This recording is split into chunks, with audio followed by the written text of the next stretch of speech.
अस्सलाम वालेकुम एवरीवन, उम्मीद है आप सब बिल्कुल ठीक होंगे और AWS DevOps सीरीज को एंजॉय कर रहे होंगे और आपकी लर्निंग बहुत ही अच्छे से चल रही होगी। बहुत सारी चीज़ें आपको यहाँ से सीखने को मिल रही होंगी और आज मैं आपके लिए एक बहुत ही अच्छा और मज़ेदार किस्म का टॉपिक लेकर आया हूँ और वह है हमारे पास AWS code deploy. So actually DevOps engineers का काम ही कुछ इस तरह का होता है कि उन्होंने अपनी एप्लीकेशंस की डिप्लॉयमेंट्स करनी होती हैं और वो अपनी एप्लीकेशंस के डिप्लॉयमेंट्स मुख्तलिफ तरह से कर रहे होते हैं। सिंपली EC2 मशीन बनाते हैं, उसमें सर्वर्स को इंस्टॉल करते हैं और सर्वर्स को इंस्टॉल करके उसमें फिर अपनी एप्लीकेशंस को डिप्लॉय कर रहे होते हैं। सो एक्चुअली AWS भी हमें एक ऐसी मैनेज सर्विस देता है AWS कोड डिप्लॉय के नाम से और कहता है कि इसको यूज़ कर लो और अपनी सर्विसेज को, अपनी एप्लीकेशंस को यहाँ पे सिंपली डिप्लॉय कर लो। तो इसकी थोड़ी सी डिटेल हम पढ़ लेते हैं कि एक्चुअली हमें क्या क्या जो है वो सर्विसेज प्रोवाइड करता है। So actually AWS Core Deploy is a service that helps to automate the application deployment to a variety of compute services such as Amazon EC2, AWS Fargate, AWS ECS and on-premises instances.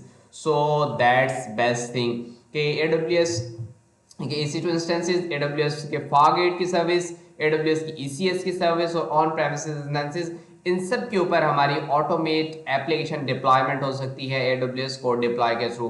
अच्छा, अक्सर interview में ये question पूछ लिया जाता है कि किस तरह के डिप्लॉयमेंट्स जो हैं वो आप कर सकते हैं अपनी AWS कोड डिप्लॉय के थ्रू। तो इसमें दो तरह की डिप्लॉयमेंट्स होती हैं, इनके बारे में मैं आपको बता देता हूँ। So actually one is the in place deployment and the second one is the blue green deployment. अच्छा, इसमें आपको थोड़ा सा बस पता होना चाहिए कि इन प्लेस डिप्लॉयमेंट में all the instances in the deployment group are stored updated with the new revision and started again after the deployment is complete और it's useful for the EC2 और ऑन प्रेमिसेस कंप्यूट प्लेटफॉर्म। आपके सारे instances में जो deployment है वो जितनी भी हुई होती है उसको एक दफ़ा रोका जाता है, फिर उसे अपडेट किया जाता है और एक न्यू रिवीजन जो है वो उसके लिए तैयार की जाती है नई अपडेट्स के साथ और फिर उसे स्टार्ट किया जाता है जैसे डिप्लॉयमेंट कंप्लीट होती है। जबकि ब्लू ग्रीन डिप्लॉयमेंट इससे थोड़ी सी मुख्तलिफ है। Instances in this deployment group of original environment are replaced by a new set of instances of the replacement environment. Or using the elastic load balancer, traffics get rerouted from the original environment to the replacement environment and instances of the original environment get terminated after the deployment is complete. That's the amazing thing. Useful for the EC2 on-premises AWS Lambda, AWS ECS compute platform. So actually होता क्या है कि हमारी एक पूरी complete deployment हुई हुई है, हम उसे रोकना नहीं चाह रहे तो हम उसी तरह की एक और डिप्लॉयमेंट कर लेते हैं, अपनी सारी की सारी ट्रैफिक को रीराउट करके दूसरी वाले डिप्लॉयमेंट के ऊपर ले आते हैं और जो पहले वाले डिप्लॉयमेंट है उसको आहिस्ता आहिस्ता आहिस्ता आहिस्ता रिमूव कर देते हैं। अच्छा, अब जो पहले वाले डिप्लॉयमेंट है अब वो फ्री है, सारी की सारी ट्रैफिक दूसरी डिप्लॉयमेंट वहां से जो है वो सर्व हो रही है। तो हम क्या करेंगे, उसमें हम जितनी भी अपडेट्स करनी है उनमें अपडेट्स करेंगे। अपडेट्स करने के पास वो सारी की सारी अपनी ट्रैफिक को दोबारा इसके ऊपर जो है वो ले आएंगे और इस तरह से हम ब्लू ग्रीन डिप्लॉयमेंट को इजीली डिप्लॉय कर सकते हैं। अच्छा जी, ये इसके लिए कुछ एग्जांपल्स हैं। Using Amazon EKS Kubernetes clusters and applications can be managed across the hybrid environments without altering the code. Okay, fine. It can fetch the content for the deployment from Amazon S3 bucket, Bitbucket and GitHub repositories. Okay, fine.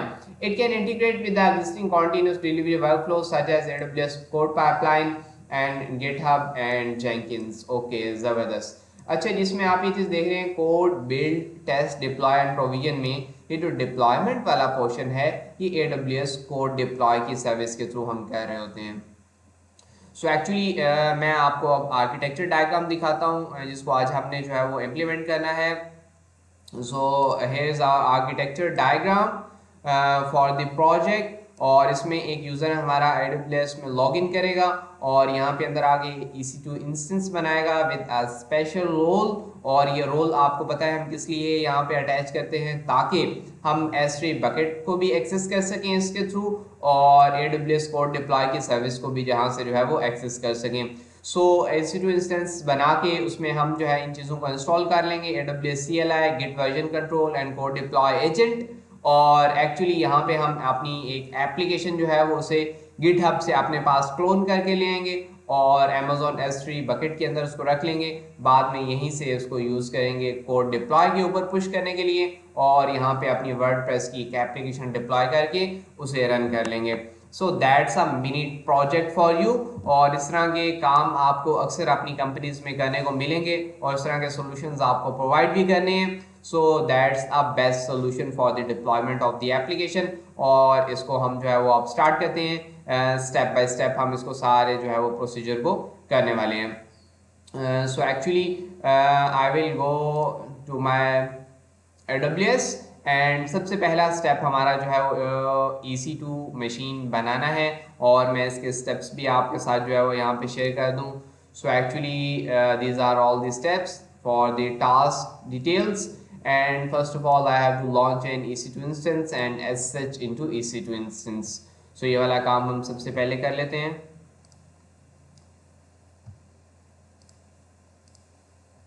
We are going to launch an EC2 instance, और यहाँ पे इसका नाम हम जो है वो ऐसा रखते हैं जिसको आगे हम अपने डिप्लॉयमेंट के अंदर यूज़ भी कर सकें। माई EC2 इंस्टेंस, ओके फाइन।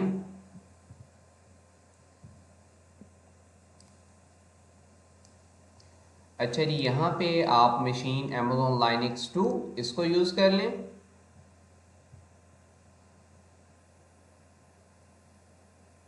और की पेयर मैं देखता हूँ मेरे पास कोई की पेयर है नहीं, मैं एक नया की पेयर बना लेता हूँ। माय की pair, create the key pair, okay fine. और यहाँ पे नेटवर्क सेटिंग्स में अब मुझे SSH की ज़रूरत है और HTTP इस प्रोटोकॉल की ज़रूरत है। और यहाँ पे एडवांस डिटेल्स में मैं जाता हूँ। एडवांस डिटेल्स में जाके मैं अपने IAM इंस्टेंस प्रोफाइल के अंदर जाके मैंने अपना एक रोल बनाया हुआ है, इसे इसके साथ अटैच कर देते हैं। सो दैट्स माय रोल, और मैंने आपको ये सिखाया हुआ है सारे का सारा प्रोसीजर। आपने सर्विसेज को आपस में एक दूसरे के साथ इंटीग्रेट करना है, एक्सेस करना है, तो उसके लिए रोल्स कैसे आप बना सकते हैं। So simply we are going to launch this instance. अच्छा जी, हमारा इंस्टेंस रेडी है। अब हम इस इंस्टेंस के अंदर SH लॉगिन कर लेते हैं।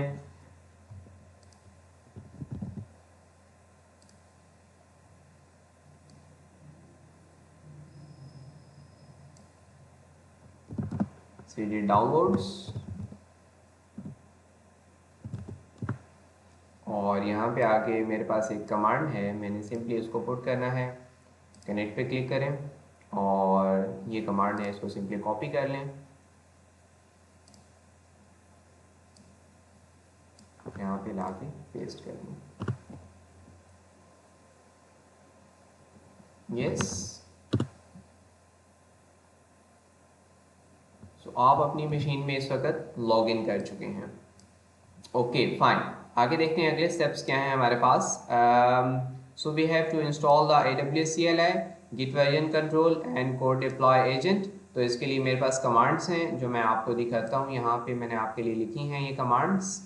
So actually switch to the root user, सबसे पहले हम ये वाला काम कर लेते हैं।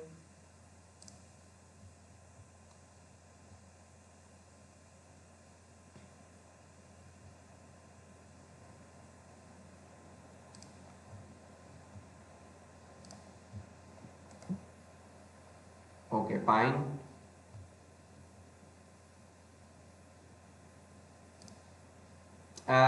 now run the updates using the following commands: yum-y update,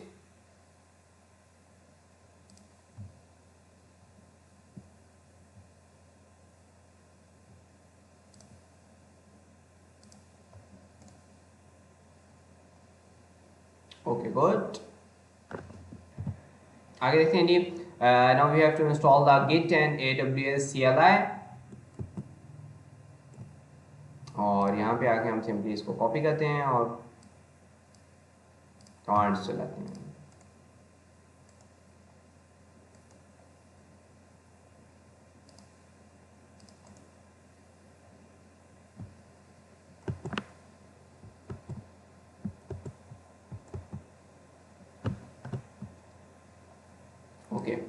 आगे देखते हैं जी, आगे क्या है हमारे पास।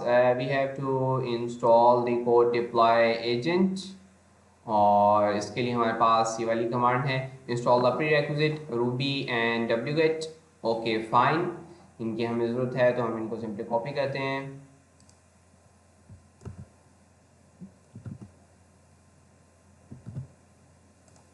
यहाँ पे लाके पेस्ट कर देते हैं।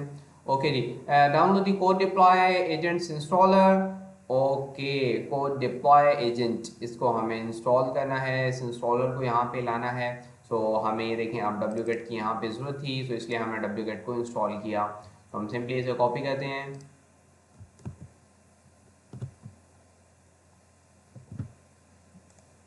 यहाँ पे लाके पेस्ट कर देते हैं।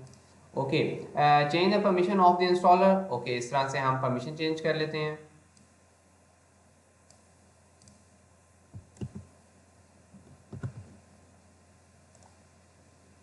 Fine, install the latest version of the code deploy agent, इसको इंस्टॉल कर लेते हैं। To check that the service is running, run the following command. Okay, fine.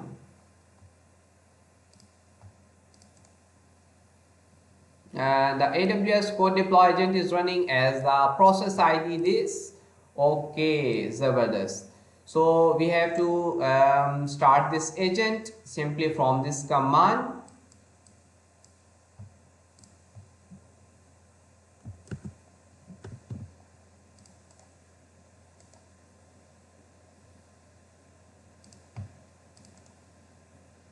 Fine.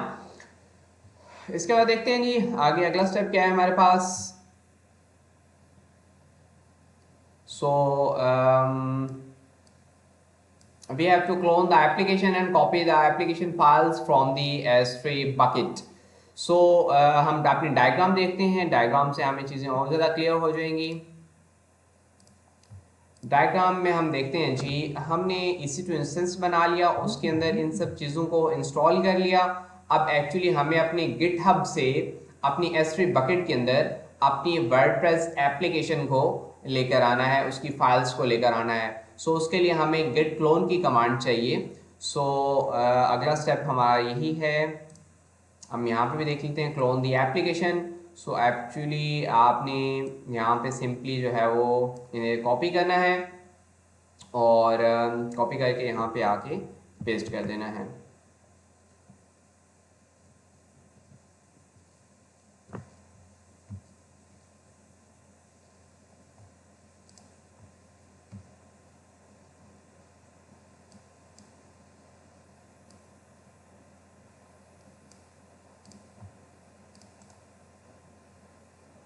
So it's cloning on the EC2 instance, और EC2 instance के ऊपर से आप इसे कॉपी करेंगे और अपनी S3 बकेट के अंदर इसको रख लेंगे।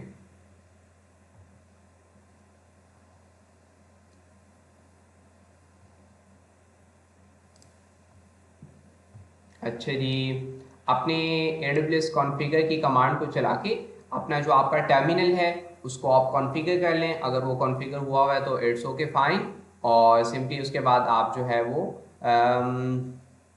इस कमांड को चलाएं AWS S3 ls, और आपके सामने आपकी जो है वो बकेट शो हो जाएगी, और उस बकेट में आपने एक्चुअली इस अपने फोल्डर को, इन फाइल्स को कॉपी कर लेना है। ओके फाइन,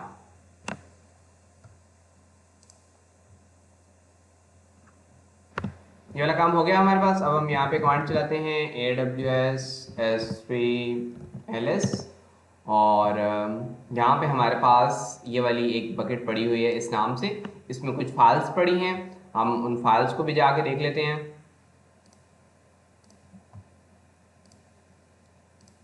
S3 की सर्विस जो है वो हम ओपन कर लेते हैं।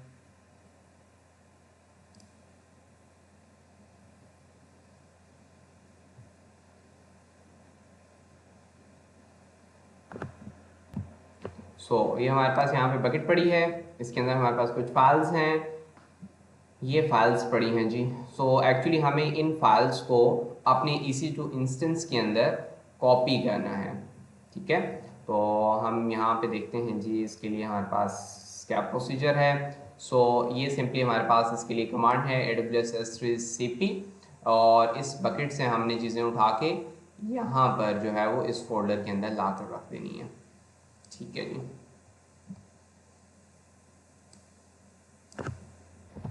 तो आप देख रहे हैं हमने अपनी बकेट में से अपनी इन फाइल्स को कॉपी किया है और अपने EC2 इंस्टेंस के अंदर ला के इनको जो है वो रखे हैं। So that's all. अब हम अपनी EC2 इंस्टेंस के अंदर जाके देख लेते हैं।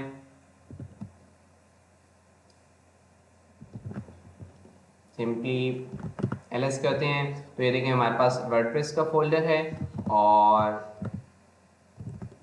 वर्डप्रेस के फोल्डर में हम जाकर चेक कर लेते हैं कि ये देखें ऐप spec.yml और स्क्रिप्ट्स, ये दो फोल्डर्स फाइल्स हमारे पास आ गई हैं, और बाकी सारी फाइल्स भी वर्डप्रेस की एप्लीकेशन की हमारे पास मौजूद हैं।